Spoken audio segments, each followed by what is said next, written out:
प्रिय दर्शकों, आप पर अपने रब की सलामती, रहमतें और बरकतें हों। आज जिस विषय पर आपसे दो बातें करनी है वो गुस्सा है।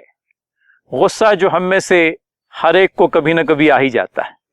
सवेरे नाश्ते की मेज पर आप बैठे हुए हैं, आप ऑफिस जाने के लिए बिल्कुल रेडी हैं और साथ में आपकी बिटिया भी आपके साथ अपना स्कूल का यूनिफॉर्म पहन करके बैठी हुई है।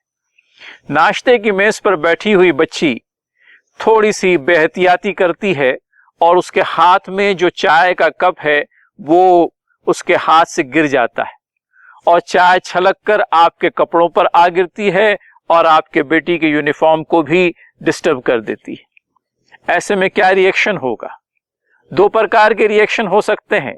एक, आप गुस्सा करें, अपनी बेटी को बुरा भला कहें, उसको मारे पीटें और खुद भी ऑफिस जाने के लिए लेट हो जाएं और उसका दिन भी किरकिरा कर दें। दूसरा रिएक्शन ये हो सकता है कि आप अपने गुस्से के ऊपर काबू पा जाएं, अपनी बेटी को गाल को थपथपाएं और उसे कहे कि बेटा तुमको और ज्यादा एहतियात करना चाहिए था, आप बाथरूम का रुख करें, अपने कपड़े तब्दील कर दें, आपकी बेटी भी इतनी देर में अपना यूनिफॉर्म बदल दे और दोनों अपने टाइम के हिसाब से अपने ऑफिस पर, आप अपने ऑफिस पर और वो अपने स्कूल पहुंच जाएं।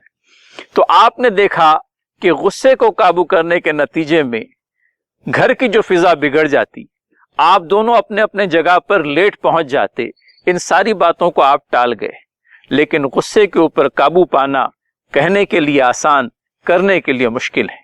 लेकिन प्रेषित ने हमको जो तरीका और गुर सिखलाया है उसको अगर हम अपना लें तो ये चीज हमारे काबू में भी आ सकती। इस जग के परमेश्वर के पास में उस घोंट से बड़ा कोई घोंट नहीं जो गुस्से का घोंट है और जिसे आप उसकी प्रसन्नता के लिए, उसकी खुशनुदी के लिए पी जाएं।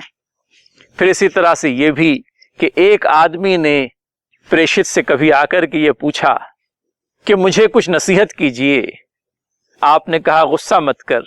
उसने फिर पूछा आप मुझे कुछ नसीहत कीजिए। दूसरी बार और तीसरी बार के पूछने पर भी आपने हर बात यही बात दोहराई, गुस्सा मत कर।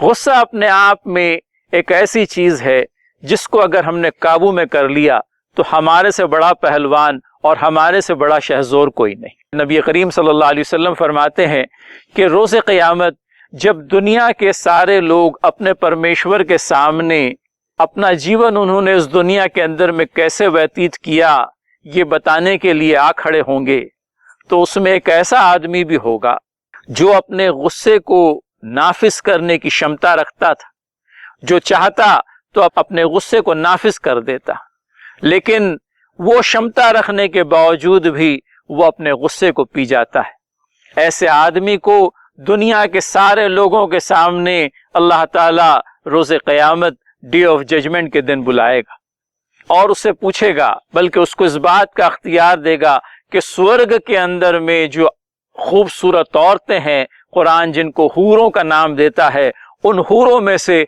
वो अपने लिए जिस हूर का चाहे इंतखाब कर ले, जिस हूर को चाहे पसंद कर ले। आखिर के अंदर में जो बात आप लोगों से कहनी है वो ये कि प्रेषित ने हम लोगों को ये बात भी सिखलाई कि लोगों को तालीम दें, लोगों को अच्छी अच्छी बातें बताएं, लोगों के लिए आसानियां पैदा करें, मुश्किलें पैदा न करें, और जब गुस्सा आ जाए तो खामोश हो जाएं, और जब गुस्सा आ जाए तो खामोश हो जाएं, और जब गुस्सा आ जाए तो खामोश हो जाएं।